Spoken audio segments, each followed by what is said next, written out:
Lorsque Marguerite Beaumont entendit pour la première fois la phrase « Fermez les yeux et ne criez pas », elle ne savait pas encore que ces mots seraient répétés des centaines de fois dans les semaines suivantes, toujours sur le même ton bas et clinique, toujours avant que la douleur ne commence. C'était le 12 mars 1943, et elle se tenait debout dans une salle froide aux murs blancs, à l'intérieur du bloc 10 de Ravensbrück, le plus grand camp de concentration féminin de l'Allemagne nazie. Autour d'elle, 17 autres femmes tremblaient en silence, pieds nus sur le sol de ciment glacé. Toutes portaient le même uniforme rayé déchiré. Toutes avaient des numéros tatoués sur le bras gauche. Et toutes avaient été choisies ce matin-là, lors de la sélection qui avait eu lieu dans la cour principale du camp, quand une gardienne SS avait marché entre les rangées de prisonnières épuisées, observant les mains, les dents, la courbure des dos, notant des numéros sur une planchette métallique comme on choisit du bétail pour l'abattage. Marguerite avait 23 ans et venait de Lyon, où elle avait étudié la médecine à l'université avant que l'occupation allemande ne transforme la France en territoire de peur et de délation. Fille d'un chirurgien respecté et d'une professeure de littérature, elle avait grandi parmi les livres d'anatomie et la poésie symboliste, dans une maison où la raison et la beauté coexistaient en équilibre délicat. Quand la guerre éclata et que les Allemands défilèrent dans les rues de sa ville en juin 1940, Marguerite sentit quelque chose se briser en elle, non pas de désespoir, mais d'indignation silencieuse qui se transformerait bientôt en action. En 1941, elle rejoignit la résistance française, non pas comme combattante armée, mais comme quelque chose d'également dangereux. Auxiliaire médicale clandestine. Elle cachait des soldats blessés dans des caves humides, traitait des blessures par balles avec des instruments improvisés, enseignait à de jeunes infirmières à opérer sans anesthésie en n'utilisant que de la morphine volée dans des pharmacies abandonnées. Pendant 18 mois, elle vécut dans la clandestinité, changeant d'adresse chaque semaine, dormant chez des inconnus qui risquaient leur propre vie pour protéger ceux qui luttaient contre le Reich. Mais en janvier 1943, par une nuit de neige épaisse et de vent coupant, la Gestapo envahit la ferme près de Chambéry, où Marguerite soignait 3 parachutistes français blessés lors d'une opération de sabotage. Quelqu'un avait dénoncé. Les portes furent enfoncées à 4 heures du matin. Des cris en allemand résonnèrent dans les couloirs. Marguerite tenta de cacher les documents médicaux, mais il était déjà trop tard. Elle fut traînée hors de la maison, jetée dans un camion militaire avec les soldats blessés et le propriétaire de la ferme, un homme de 60 ans qui serait fusillé 3 jours plus tard. Elle fut emmenée au siège de la Gestapo à Lyon, où elle passa 72 heures à être interrogée dans des salles sans fenêtres, où la lumière électrique ne s'éteignait jamais et où les questions ne cessaient jamais. Il voulait des noms, des adresses, des routes d'évasion, des contacts de la résistance. Marguerite ne dit rien. Elle répétait seulement son nom, sa profession, sa ville natale. Le 3e jour, les interrogateurs abandonnèrent. Elle fut classée comme ennemie politique de haute dangerosité et embarquée dans un train de marchandises en direction du nord, vers l'Allemagne, vers Ravensbrück. Le camp se trouvait à 90 km au nord de Berlin, dans une région de forêts sombres et de lacs gelés où l'hiver semblait ne jamais finir. Quand Marguerite arriva, en février 1943, Ravensbrück abritait déjà plus de 10 000 femmes de toute l'Europe occupée. Polonaises, russes, françaises, tchèques, allemandes considérées comme traîtresses au Reich, témoins de Jéhovah, tziganes, lesbiennes, communistes, aristocrates, paysannes, professeurs, mères de famille. Toutes partageaient la même faim, le même froid, la même terreur silencieuse qui planait sur les baraques en bois où elles dormaient entassées comme des animaux.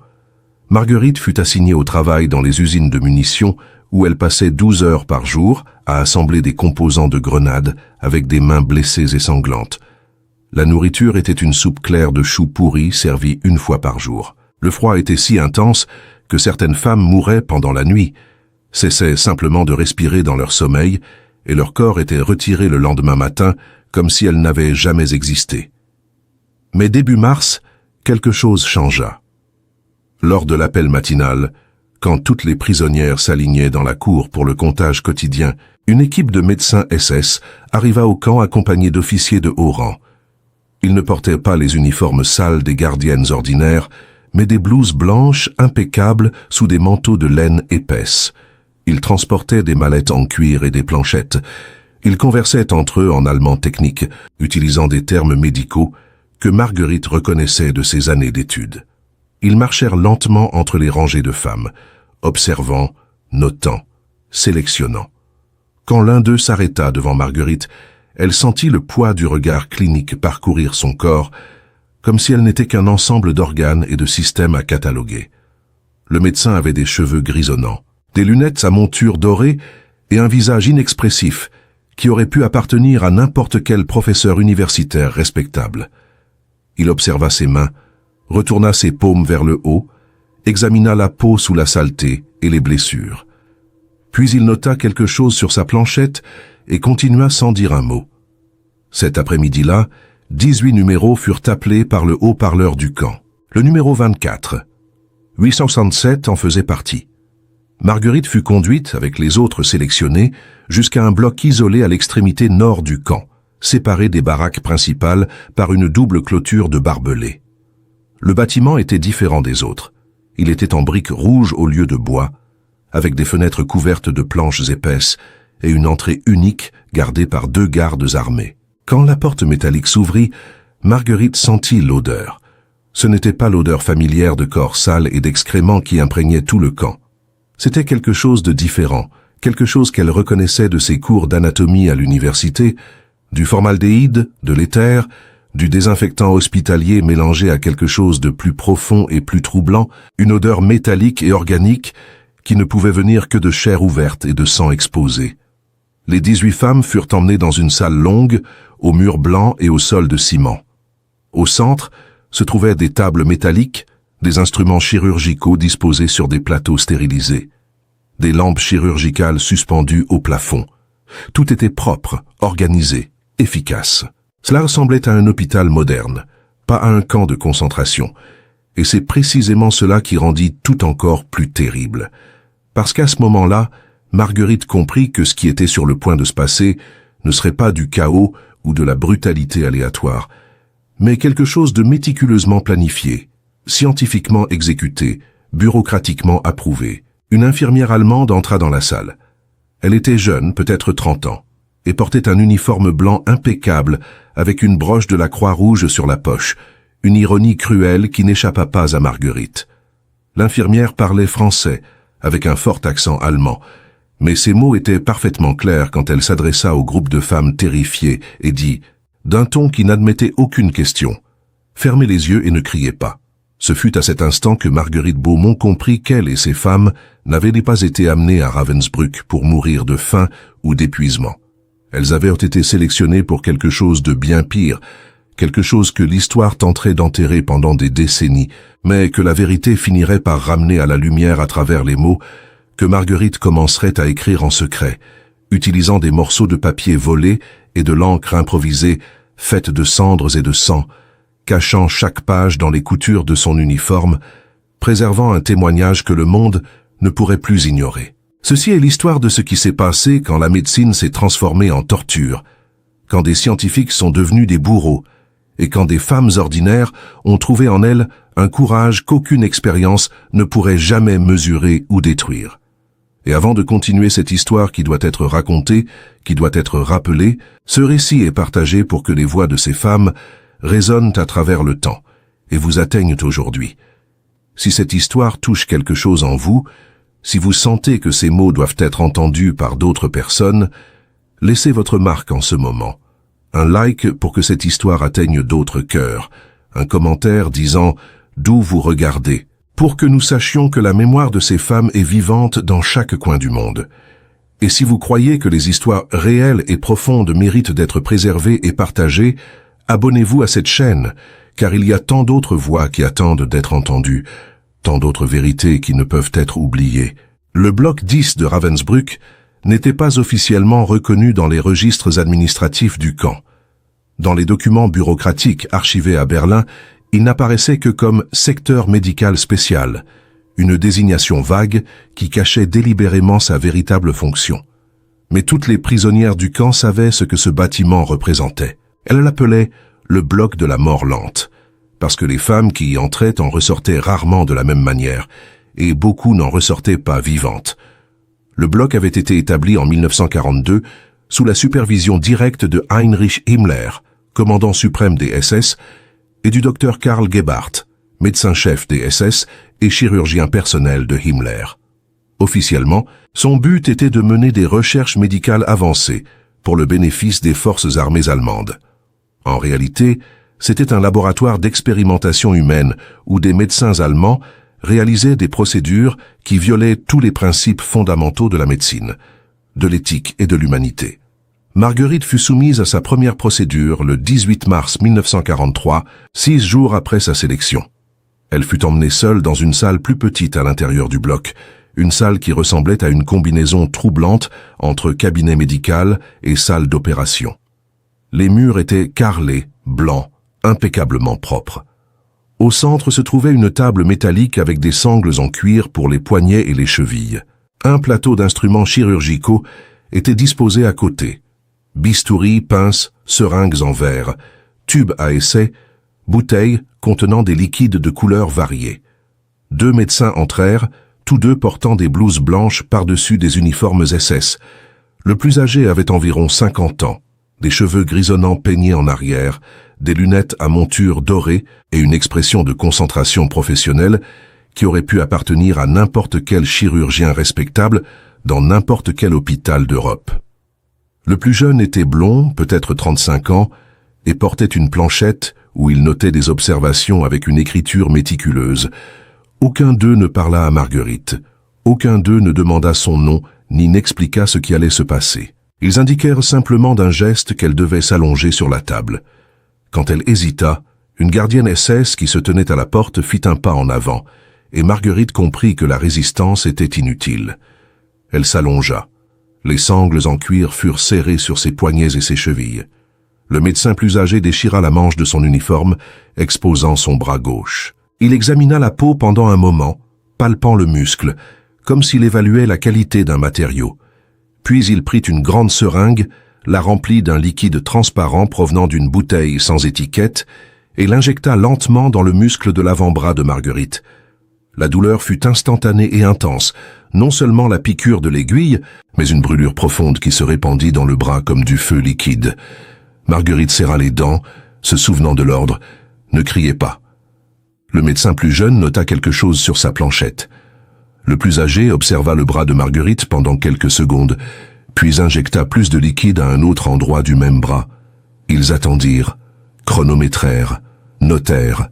Après 10 minutes, ils détachèrent les sangles et indiquèrent qu'elles pouvaient sortir. Aucune explication. Aucun mot.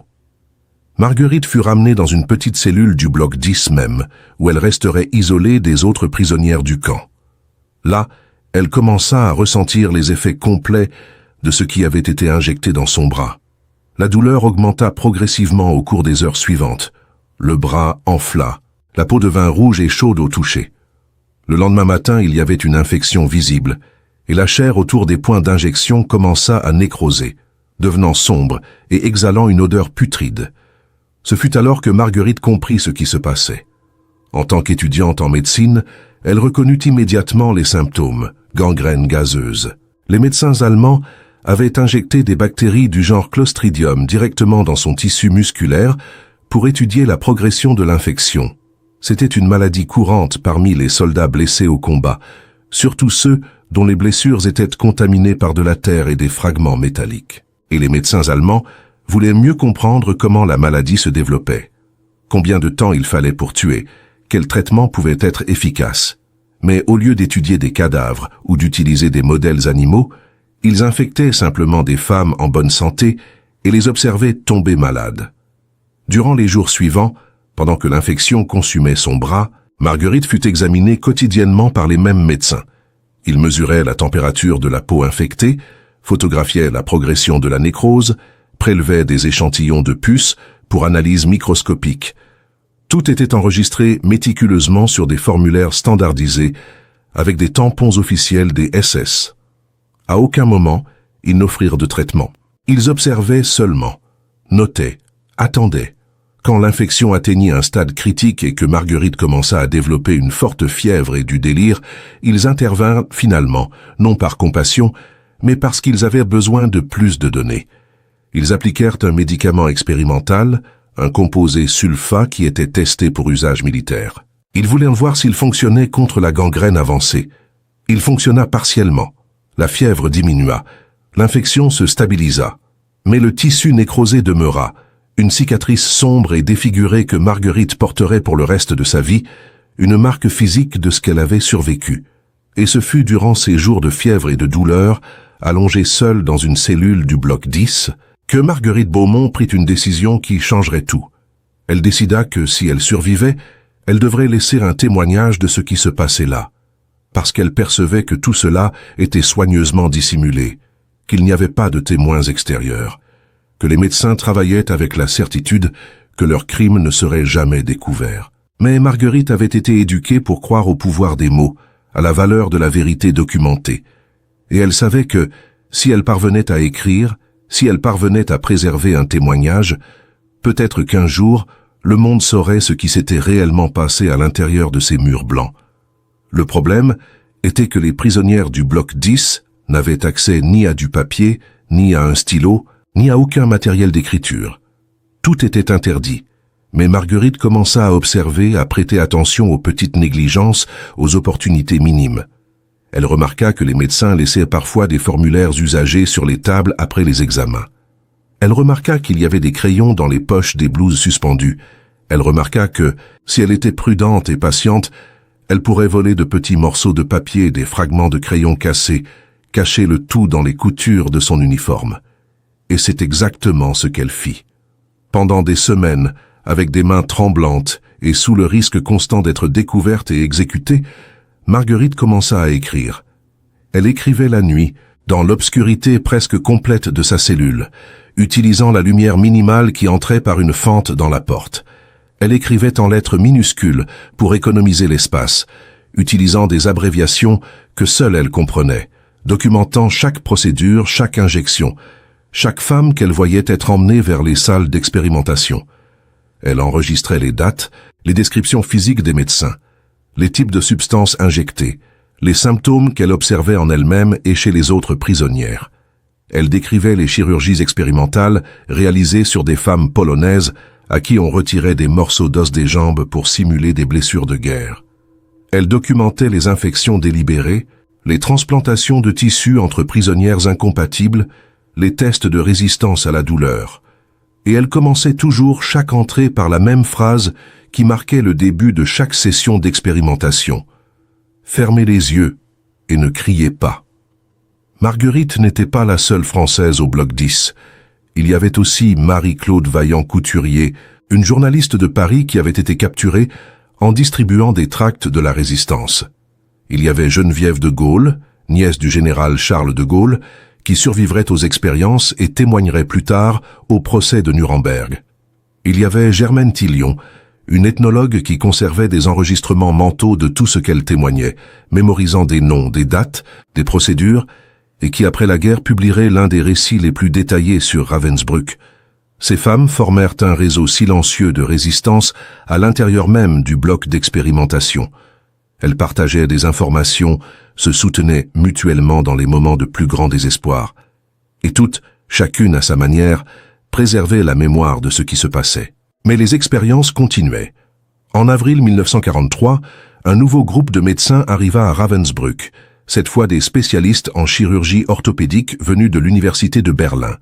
Ils s'intéressaient à la régénération osseuse et aux transplantations de nerfs. Ils sélectionnèrent 74 femmes polonaises, la plupart jeunes, en bonne santé, prisonnières politiques capturées pour avoir appartenu à la résistance polonaise. Ces femmes devinrent connues sous le nom de lapins de Ravensbrück, parce qu'elles étaient traitées littéralement comme des lapins de laboratoire. Les médecins réalisaient des chirurgies complexes sans anesthésie adéquate, retirant des morceaux d'os des jambes, coupant des nerfs, transplantant des tissus d'une femme à l'autre. L'objectif déclaré était de développer des techniques chirurgicales pour traiter les soldats allemands blessés sur le front oriental. Mais la méthode était de la torture pure, scientifiquement documentée. Marguerite fut témoin de la souffrance des lapins. Elle les voyait être transportés de retour vers les cellules après les chirurgies, inconscientes ou gémissant de douleur, avec les jambes bandées et saignantes. Certaines développaient des infections si graves qu'elle devait se faire amputer les jambes. D'autres mouraient simplement de choc ou de septicémie. Et même celles qui survivaient restaient définitivement mutilées, incapables de marcher, dépendant de béquilles improvisées faites de morceaux de bois. Marguerite écrivit sur chacune d'elles. Elle documenta leurs noms, leurs histoires, ce qu'elles avaient subi. Elle savait que beaucoup ne survivraient pas et voulait garantir qu'au moins leur mémoire soit préservée, que quelqu'un dans le futur sache qu'elles avaient existé, qu'elles avaient souffert, qu'elles avaient résisté jusqu'à la fin. Et puis, en juillet 1943, quelque chose se produisit qui changerait le destin de Marguerite et de son journal secret. L'une des gardiennes SS du bloc 10, une jeune Allemande nommée Irma Grese, connue pour sa cruauté exceptionnelle même parmi les SS, commença à soupçonner que certaines prisonnières cachaient quelque chose. Elle ordonna une inspection complète de toutes les cellules. Elle retourna les matelas, déchira les uniformes, chercha dans chaque fissure et chaque trou. Marguerite savait que si le journal était découvert, elle serait exécutée immédiatement. Alors, elle fit la seule chose qu'elle pouvait faire. Elle avala les dernières pages qu'elle avait écrites, détruisant des semaines de travail, mais préservant le reste caché dans une couture double de la ceinture de son uniforme, un endroit que la fouille précipitée d'Irma Grese n'atteignit pas. Cette nuit-là, Marguerite vomit du sang et de l'encre, mais le secret demeura en sécurité. À l'automne 1943, la guerre commençait à tourner contre l'Allemagne nazie. Les défaites à Stalingrad et en Afrique du Nord signalaient que le Reich n'était pas invincible. Mais à l'intérieur de Ravensbrück, les expériences médicales non seulement continuaient, mais s'intensifiaient. C'était comme si les médecins allemands couraient contre le temps, tentant de compléter leurs recherches avant que le régime ne s'effondre. De nouveaux protocoles furent mis en œuvre, de nouvelles procédures furent testées, et le nombre de femmes sélectionnées pour le bloc 10 augmenta dramatiquement. Marguerite Beaumont, maintenant avec le bras gauche définitivement défiguré par la gangrène expérimentale, fut soumise à une deuxième série de tests. Cette fois, les médecins s'intéressaient à étudier la résistance humaine aux températures extrêmes. Elle fut placée dans une baignoire d'eau glacée, avec des blocs de glace flottant autour de son corps, tandis que des thermomètres mesuraient la chute de sa température corporelle. Les médecins chronométraient combien de temps il lui fallait pour entrer en hypothermie, notaient quand elle commençait à trembler incontrôlablement, quand elle perdait conscience. Puis ils la retirèrent de l'eau et testaient différentes méthodes de réchauffement. Couverture, lampe chauffante, immersion dans l'eau chaude. Tout était mesuré, tout était enregistré, tout était fait avec la précision froide d'une étude scientifique légitime. Sauf que le sujet de la recherche n'était pas une volontaire informée, mais une prisonnière qui n'avait pas le choix, dont la vie n'avait de valeur pour ces hommes que par son utilité comme source de données. Les sessions d'hypothermie duraient des heures. Marguerite se souvenait de la sensation du froid pénétrant ses os, de la manière dont son corps cessait de répondre à ses commandes, comment sa vision se troublait et son esprit dérivait vers des endroits étranges, entre la conscience et l'inconscience. Elle se souvenait des voix des médecins discutant calmement au-dessus d'elle, parlant de sujets et de spécimens, comme si elle n'était pas une personne mais un objet d'étude. Et elle se souvenait de la douleur atroce du réchauffement, quand le sang recommençait à circuler dans ses membres engourdis, une douleur si intense qu'elle dépassait presque celle du froid lui-même. Chaque session laissait son corps plus affaibli, ses extrémités marquées de gelures qui ne guérissaient jamais complètement. Sa résistance physique diminuant progressivement jusqu'à ce qu'elle craigne de ne plus pouvoir survivre à la prochaine expérience. Durant ces mois terribles, Marguerite continua à écrire dans son journal clandestin chaque fois que possible. Elle avait développé un code personnel pour économiser l'espace et rendre la compréhension difficile en cas de découverte. Elle utilisait des initiales au lieu de noms complets, abrégeait les procédures médicales, dessinait de petits symboles pour représenter différents types d'expériences. Mais le contenu était suffisamment clair pour que toute personne ayant des connaissances médicales comprenne ce qui était décrit. Et ce que Marguerite documentait était une vérité horrible. L'expérimentation humaine à Ravensbrück n'était pas l'œuvre de quelques médecins incontrôlés, mais un programme systématique, bureaucratiquement organisé, officiellement approuvé par les plus hauts échelons du régime nazi. Les expériences étaient catégorisées par domaine de recherche. Il y avait les études sur les infections bactériennes, conduite par le docteur Karl Gebhardt et son équipe, concentrée sur la gangrène, le tétanos et autres maladies communes dans les blessures de guerre. Il y avait les études orthopédiques, dirigées par le docteur Fritz Fischer, qui impliquaient des chirurgies expérimentales sur les os et les nerfs. Il y avait les études sur la stérilisation forcée, conduites par le docteur Karl Klauberg, qui testait des méthodes de stérilisation de masse destinées à être utilisées sur les populations considérées comme indésirables par le régime. Et il y avait encore des expériences avec des drogues expérimentales, des poisons et des substances chimiques dont les médecins voulaient de mieux comprendre les effets avant de les utiliser à grande échelle. Chaque catégorie avait ses protocoles, ses formulaires standardisés, ses méthodes de documentation. Chaque expérience générait des rapports qui étaient envoyés à Berlin, où ils étaient examinés par des comités médicaux et éventuellement publiés dans des revues scientifiques allemandes, sans mentionner évidemment que les sujets étaient des prisonnières de camps de concentration.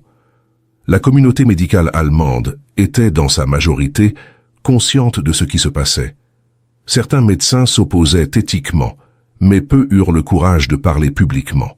La plupart détournaient simplement le regard, ou rationalisaient en disant que c'était nécessaire pour l'effort de guerre, ou se convainquaient que les prisonnières étaient des ennemis du Reich et ne méritèrent donc pas les mêmes protections éthiques que recevraient les citoyens allemands. Marguerite observa comment ce système fonctionnait avec une efficacité terrifiante. Chaque matin, les médecins arrivaient au bloc 10 avec leurs mallettes en cuir, leurs blouses immaculées, leurs expressions professionnelles.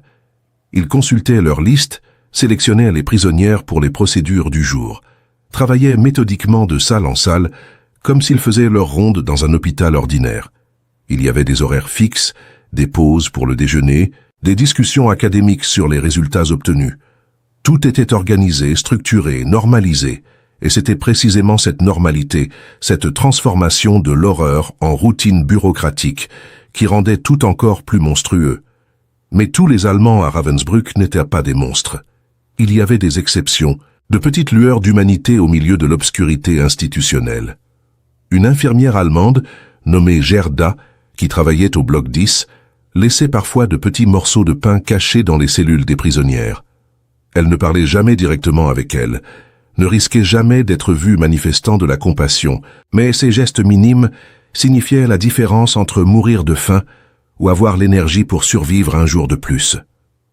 Marguerite n'oublierait jamais le visage de cette femme, la manière dont ses yeux trahissaient parfois une tristesse profonde quand elle devait assister aux procédures sans pouvoir intervenir. Des années plus tard, lors des procès de l'après-guerre, Marguerite témoignerait en faveur de Gerda, expliquant que tous ceux qui portaient l'uniforme allemand n'étaient pas des complices volontaires de la barbarie. Il y avait aussi un jeune garde SS, qu'on appelait simplement Hans, qui parfois détournait le regard quand les prisonnières commettaient de petites infractions. Il ne souriait jamais, ne parlait presque jamais, mais Marguerite avait remarqué qu'il semblait mal à l'aise avec ce qui se passait au bloc 10. Un jour, alors qu'elle était escortée d'une salle à une autre, elle trébucha et tomba, trop faible pour se relever immédiatement. Hans attendit quelques secondes de plus que nécessaire avant de crier un ordre, lui donnant le temps de se remettre debout par elle-même, lui évitant d'être frappée par les autres gardes pour lenteur. C'était un geste minuscule, presque insignifiant dans l'océan de cruauté qui les entourait.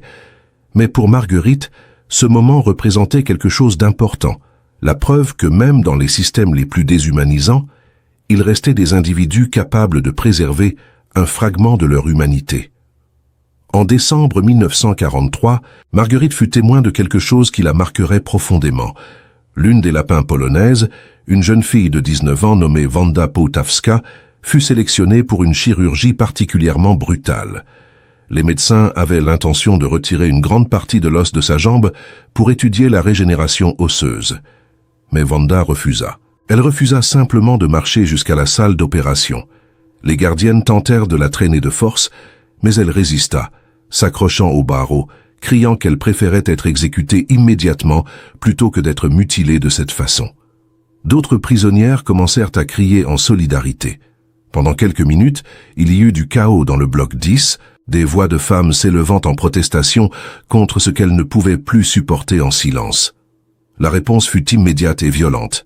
Irma Gress entra avec plusieurs gardiennes armées.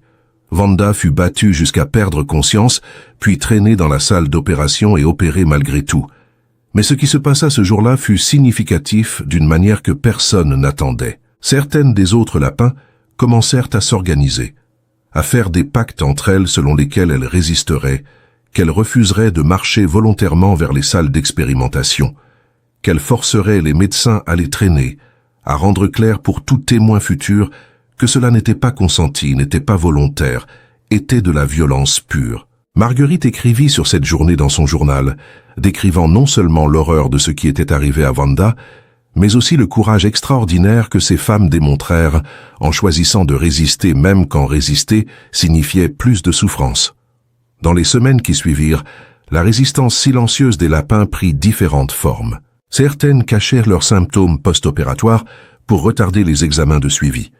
D'autres mémorisaient les noms des médecins, leurs descriptions physiques, les détails de chaque procédure, créant des archives mentales qu'elles espéraient pouvoir partager un jour si elles survivaient. Quelques-unes trouvèrent des moyens de communiquer entre elles malgré l'isolement, développant un système de coups sur les murs. Un code simple mais efficace qui leur permettait de savoir qui était encore vivante, qui avait été emmenée pour une nouvelle expérience, qui avait disparu pendant la nuit. Cette solidarité était leur seule arme contre la déshumanisation systématique qu'elles subissaient. Elle leur permettait de se rappeler qu'elles étaient encore des personnes, encore capables de choix, encore dignes de respect et de compassion. Marguerite devint une sorte de lien entre différents groupes de prisonnières au bloc 10. Parce qu'elle parlait plusieurs langues et avait des connaissances médicales, elle pouvait souvent comprendre ce que les médecins discutaient, anticiper quelles procédures seraient réalisées, avertir discrètement les autres femmes quand c'était possible.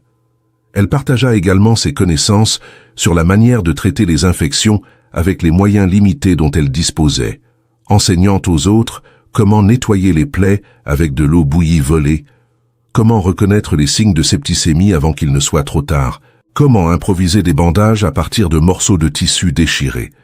Ces petits actes de soins mutuels, ces moments de tendresse humaine au milieu de l'horreur, devinrent une forme de résistance aussi importante que tout sabotage physique aurait pu l'être. Et puis, en janvier 1944, arrivèrent des nouvelles du front oriental qui changeraient la dynamique du camp. L'armée rouge avançait rapidement à travers la Pologne. Berlin commençait à planifier des évacuations de camps de concentration. Des documents commencèrent à être brûlés. Des preuves commencèrent à être détruites. Les officiers SS à Ravensbrück reçurent des ordres pour éliminer les registres compromettants et, si nécessaire, éliminer les témoins. Le bloc 10 devint un endroit encore plus dangereux, parce que toutes celles qui s'y trouvaient en savaient trop, avaient vu trop, et représentaient un risque pour les médecins et officiers qui craignaient d'être éventuellement jugés pour crimes de guerre. L'atmosphère changea de manière palpable. Les médecins devinrent plus nerveux, plus pressés. Certaines expériences furent accélérées, d'autres abandonnées à mi-chemin. Des documents commencèrent à disparaître des bureaux. Marguerite vit des cartons remplis de dossiers être transportés vers les fours du camp où ils seraient réduits en cendres. Elle comprit que les bourreaux tentaient d'effacer toute trace de leurs crimes, de réécrire l'histoire avant même qu'elle ne soit pleinement écrite. Cette prise de conscience renforça sa détermination à préserver son journal, à garder vivant le témoignage que tant de personnes tentaient de détruire. Marguerite réalisa que le temps s'épuisait. Si elle voulait préserver son journal, elle devrait trouver un moyen de le cacher quelque part où il pourrait être récupéré plus tard, même si elle ne survivait pas. Elle passa des semaines à observer le camp, cherchant une cachette sûre. Elle étudia les routines des gardiennes, les moments où la surveillance était moins stricte, les zones du camp qui étaient rarement inspectées. Elle considéra différentes options. Enterrer le journal dans le sol, le cacher dans les latrines, le glisser dans une fissure du mur extérieur. Chaque option avait ses risques. Le sol pouvait être déterré lors de travaux futurs. Les latrines étaient régulièrement nettoyées. Les murs extérieurs étaient visibles et accessibles aux gardes. Finalement, pendant un moment non surveillé, alors qu'elle était transférée d'une zone à une autre, elle parvint à cacher le journal à l'intérieur d'un mur creux, dans l'une des anciennes baraques qui était en cours de désaffectation. Elle enroula les pages fragiles dans un morceau de tissu imperméable volé à l'infirmerie, scella le tout avec de la cire de bougie fondue et poussa le paquet à l'intérieur d'un trou entre les briques, puis couvrit le trou avec du mortier improvisé, fait de terre et de cendres. C'était un pari désespéré, mais c'était la seule chance que ces mots survivent, que la vérité ne soit pas entièrement effacée par ceux qui avaient tout intérêt à la voir disparaître. Cette nuit-là, allongée dans sa cellule, Marguerite se sentit à la fois soulagée et terrifiée. Soulagée parce que le témoignage était maintenant hors de sa possession, protégée d'une découverte qui aurait signifié sa mort immédiate. Terrifiée parce qu'elle ne savait pas si elle survivrait assez longtemps pour révéler où elle l'avait caché, si quelqu'un le trouverait un jour, si les mots qu'elle avait écrits avec tant de soin et de risque auraient finalement une importance. Mais elle se rappela pourquoi elle avait commencé à écrire en premier lieu, non pas pour elle-même, mais pour toutes ces femmes dont les voix avaient été réduites au silence, dont les souffrances risquaient d'être oubliées, dont les vies méritaient d'être rappelées et honorées. Et cette pensée lui donna la force de continuer, de survivre un jour de plus, puis un autre encore. Au printemps 1945, alors que l'armée rouge s'approchait de Ravensbrück, les SS commencèrent à évacuer le camp. Des milliers de prisonnières furent forcées de marcher vers l'ouest dans des conditions brutales, sans nourriture, sans abri, beaucoup mourant en chemin. D'autres furent simplement exécutés pour éliminer les témoins. Le bloc 10 fut vidé précipitamment. Des documents médicaux furent brûlés dans de grands feux. Des équipements furent détruits. Les médecins s'enfuirent, beaucoup réussissant à disparaître dans la confusion de l'effondrement du Reich, adoptant de nouvelles identités, se cachant dans de petites villes où personne ne poserait de questions. Marguerite Beaumont était parmi les prisonnières évacuées. Pesant moins de 40 kilos, malade, avec le bras gauche définitivement défiguré et des cicatrices sur tout le corps, elle fut forcée de marcher pendant des jours à travers des routes glacées. Beaucoup de femmes autour d'elle tombaient simplement et mouraient d'épuisement. Marguerite survécut par pure force de volonté, mue par la certitude qu'elle devait vivre pour témoigner, pour raconter ce qu'elle avait vu, pour garantir que les femmes qui étaient mortes ne soient pas oubliées. Le 30 avril 1945, Ravensbrück fut libéré par l'armée rouge soviétique. Les soldats qui entrèrent dans le camp furent choqués par ce qu'ils trouvèrent. Des milliers de femmes squelettiques, des monceaux de corps non enterrés, des preuves d'atrocités partout. Et quand ils enquêtèrent sur le bloc 10, ils trouvèrent encore plus d'horreur. Des salles d'opération tachées de sang, des instruments médicaux encore disposés sur les tables, des fragments de documents qui n'avaient pas été complètement détruits. Les lapins polonaises qui survécurent montrèrent leurs jambes mutilées aux libérateurs. Des femmes françaises montrèrent leurs cicatrices, leurs brûlures, leurs difformités. Et toutes racontèrent leurs histoires, chacune confirmant ce que les autres disaient, construisant un témoignage collectif de ce qui s'était passé. Marguerite fut libérée 3 semaines plus tard, quand la marche forcée fut interrompue par des troupes américaines près de la frontière allemande. Elle était si faible qu'elle dut être hospitalisée pendant des mois. Mais dès qu'elle récupéra une force suffisante pour écrire, elle recommença à documenter tout, cette fois sur du vrai papier, avec un vrai stylo, sans crainte d'être découverte. Elle écrivit des récits détaillés des expériences, nomma les médecins qu'elle avait reconnus, décrivit les procédures avec une précision médicale. Son témoignage fut fondamental dans les procès de Nuremberg, spécifiquement dans le procès des médecins de 1946-1947, où 23 médecins et administrateurs allemands furent jugés pour crimes contre l'humanité. Le docteur Karl Gebhardt, le médecin-chef de Ravensbrück, fut condamné à mort et exécuté en 1948. Le docteur Fritz Fischer fut également condamné à la prison à perpétuité. Mais beaucoup d'autres médecins qui participèrent aux expériences ne furent jamais traduits en justice. Certains moururent avant d'être capturés. D'autres réussirent à cacher leurs identités et reconstruisirent leur vie sous de faux noms. L'infirmière Irma Gress fut jugée et exécutée en 1945. Mais l'infirmière Gerda, qui avait montré de petits gestes de compassion, ne fut jamais accusée, en partie grâce au témoignage de Marguerite. Marguerite Beaumont ne pratiqua plus jamais la médecine. Les cicatrices physiques et psychologiques de ce qu'elle avait subi rendirent impossible pour elle de retourner à la profession qu'elle avait aimée. Au lieu de cela, elle dédia le reste de sa vie à préserver la mémoire des femmes de Ravensbrück. Elle voyagea dans des écoles, des universités, des conférences médicales, racontant son histoire, rappelant aux gens que les horreurs qu'elle avait témoignées n'avaient pas été commises par des monstres, mais par des médecins formés, par des scientifiques éduqués, par des personnes qui avaient juré de soigner les malades et de faire le bien. Elle mettait en garde que la barbarie peut utiliser le langage de la science, que la torture peut être déguisée en recherche, qu'il est de la responsabilité de chaque génération de garantir que de telles atrocités ne se reproduisent jamais. Et quant au journal, il resta caché dans le mur de cette baraque, à Ravensbrück, pendant plus de 70 ans. Le camp fut partiellement préservé comme mémorial après la guerre, mais beaucoup de structures furent démolies ou se détériorèrent avec le temps. La baraque où Marguerite avait caché le journal fut oubliée, couverte par la végétation, éventuellement incorporée à un hangar de stockage construit des décennies plus tard. Ce ne fut qu'en 2016, lors d'une rénovation de ce hangar, que des ouvriers découvrirent le paquet caché entre les briques de l'ancien mur. Initialement, personne ne savait ce que c'était. Cela ressemblait juste à un vieux morceau de tissu enroulé. Mais quand ils l'ouvrirent avec précaution, ils trouvèrent des pages fragiles, jaunies par le temps, couvertes d'une écriture minuscule en français. Le paquet fut remis au mémorial de Ravensbrück, où des historiens commencèrent le travail méticuleux de déchiffrage et de préservation du document. Il fallut des mois pour identifier l'auteur. L'écriture fut comparée avec d'autres documents de l'époque. Le contenu fut croisé avec des témoignages historiques connus. Et éventuellement, l'une des phrases répétées tout au long des pages fournit l'indice final. « Fermez les yeux et ne criez pas ». C'était la même phrase que Marguerite Beaumont avait mentionnée dans ses témoignages au procès de Nuremberg. Les historiens confirmèrent que c'était le journal original qu'elle avait écrit et caché pendant les mois terribles de 1943 et 1944, le témoignage direct des expériences médicales, préservé contre toutes les probabilités. Le journal fut restauré, numérisé et publié en 2018. Sa divulgation causa une commotion internationale.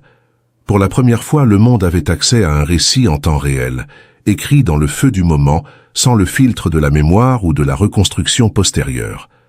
Les mots de Marguerite étaient bruts, directs, perturbants. Elle ne tentait pas d'embellir ou d'adoucir ce qu'elle avait subi. Elle décrivait simplement les faits avec la précision d'une observatrice formée en médecine. Et c'était précisément cette objectivité clinique qui rendait le journal encore plus dévastateur. L'une des entrées les plus impactantes du journal, datée du 15 avril 1943, décrivait une procédure réalisée sur 3 femmes polonaises. Aujourd'hui, j'ai vu 3 des jeunes filles être emmenées dans la salle à 9 heures. Médecin aux cheveux grisonnants et 2 assistants.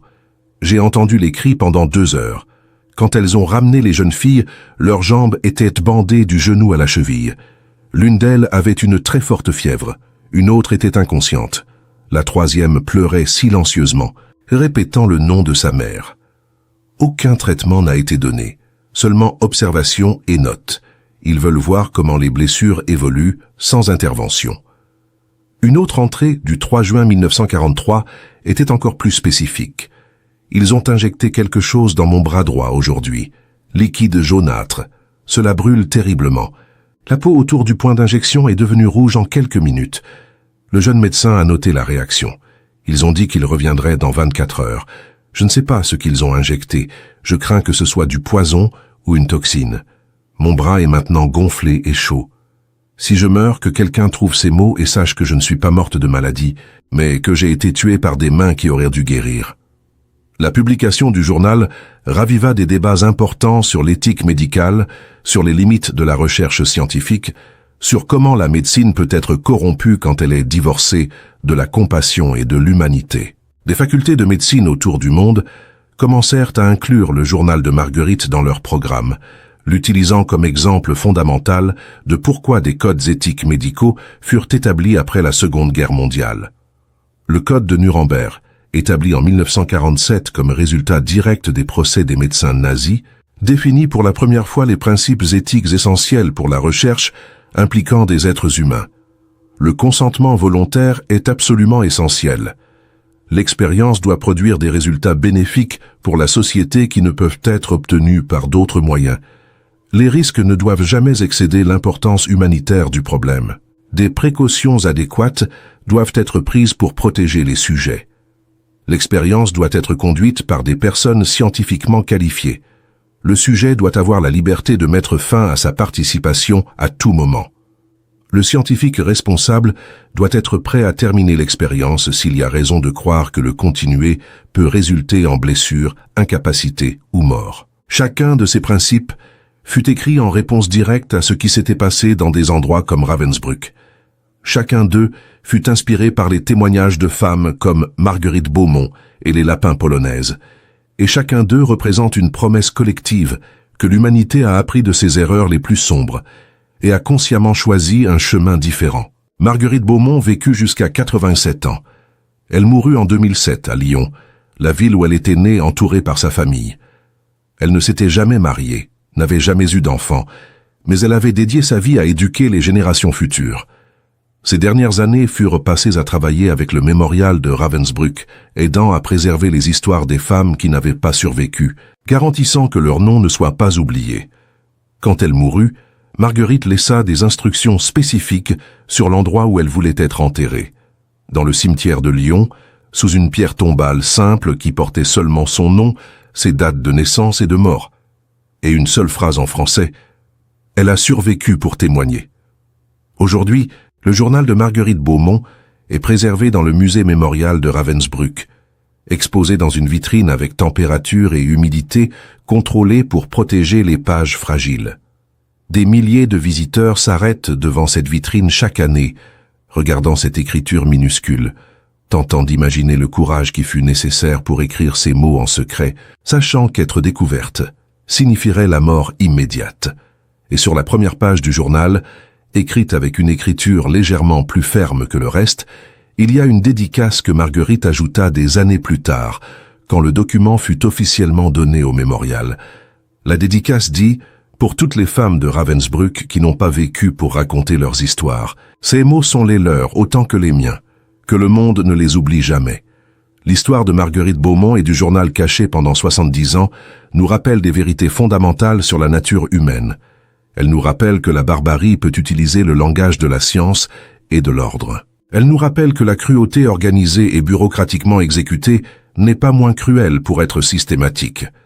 Elle nous rappelle que témoigner, documenter et préserver la vérité est un acte de résistance profond. Et elle nous rappelle, par-dessus tout, que même dans les moments les plus sombres de l'histoire, il y a toujours des personnes qui choisissent de maintenir leur humanité, qui refusent d'abandonner l'espoir, qui trouvent des moyens de résister simplement en survivant et en racontant la vérité. Les mots que Marguerite écrivit en 1943, cachés dans les coutures de son uniforme, ont traversé des décennies pour nous parvenir. Ils portent le poids d'un témoignage qui ne peut être nié, d'une vérité qui ne peut être effacée, d'une mémoire qui ne doit pas être oubliée. Et tant qu'il y aura des personnes disposées à écouter, à apprendre, à se souvenir, les femmes de Ravensbrück ne mourront pas une seconde fois dans l'oubli. Elles vivront dans les mots qu'elles ont laissés, dans les histoires qu'elles ont racontées, dans l'exemple de courage qu'elles ont offert à nous tous qui sommes venus après. Ceci est l'histoire de ce qui n'aurait jamais dû arriver, et de comment la vérité, même quand elle est enterrée pendant des décennies, finit par trouver son chemin vers la lumière. Cette histoire que vous venez d'entendre n'est pas une fiction. Ce ne sont pas des mots inventés pour émouvoir ou divertir. Ce sont des témoignages réels, préservés à travers les décennies par le courage d'une femme qui refusa de laisser la vérité mourir dans l'obscurité. Marguerite Beaumont et les milliers de femmes de Ravensbrück ont subi l'impensable, non pas parce qu'elles étaient faibles, mais précisément parce qu'elles étaient fortes, parce qu'elles osèrent résister, parce qu'elles refusèrent de se soumettre. Pendant que vous écoutiez cette histoire, des millions de personnes dans le monde ne savent toujours pas ce qui s'est passé derrière ces portes blanches, dans ces salles froides où la médecine devint torture. Et c'est pourquoi votre rôle est si important maintenant. Parce que ce souvenir n'est pas suffisant. Nous devons partager. Nous devons transmettre. Nous devons faire en sorte que ces voix traversent le temps et atteignent chaque coin du monde. Si cette histoire a touché votre cœur, si vous sentez que ces mots doivent être entendus par d'autres personnes, laissez votre marque maintenant. Appuyez sur le bouton « J'aime » pour que l'algorithme comprenne que ces histoires méritent d'être vues, qu'elles ne doivent pas se perdre au milieu du bruit des réseaux sociaux. Abonnez-vous à cette chaîne, car il y a tant d'autres histoires qui attendent d'être racontées, tant d'autres voix qui méritent d'être entendues, tant d'autres vérités qui ne peuvent pas être enterrées. Et surtout, laissez un commentaire en disant d'où vous regardez cette vidéo en ce moment. Dites-nous votre ville, votre pays, pour que nous sachions que la mémoire de Marguerite Beaumont et des femmes de Ravensbrück est vivante partout dans le monde. Parce que chaque commentaire est une preuve que ces femmes n'ont pas souffert en vain, que leur courage continue d'inspirer, que leur témoignage continue de résonner. Écrivez aussi ce que cette histoire vous a fait ressentir. Qu'est-ce qui vous a le plus marqué? Quel moment vous a touché le plus profondément? Parce que quand nous partageons nos réflexions, nous créons une communauté de mémoire, un espace où l'histoire n'est pas seulement quelque chose que nous étudions, mais quelque chose que nous vivons, quelque chose qui nous transforme. Cette chaîne existe pour préserver ces histoires, pour donner voix à ceux qui ne peuvent plus parler, pour s'assurer que les leçons du passé éclairent notre présent et notre futur. Et chaque like, chaque abonnement, chaque commentaire que vous laissez est un acte de résistance contre l'oubli, un vote pour que la vérité survive. Alors avant de partir, prenez un instant. Respirez profondément. Pensez à Marguerite Beaumont écrivant dans l'obscurité avec des mains tremblantes, risquant sa vie pour que nous, des décennies plus tard, puissions connaître la vérité. Et demandez-vous, que puis-je faire aujourd'hui pour honorer son courage? La réponse est simple. Partagez cette histoire. Commentez. Abonnez-vous. Faites en sorte que sa voix continue de résonner, parce que fermer les yeux et ne criez pas était un ordre destiné à étouffer la vérité. Mais aujourd'hui, nous ouvrons les yeux, nous crions la vérité, et nous nous assurons que le monde n'oublie jamais. Commentez maintenant d'où vous regardez. Laissez votre marque dans l'histoire. Et rappelez-vous, tant que nous nous souvenons, elles ne sont pas vraiment parties.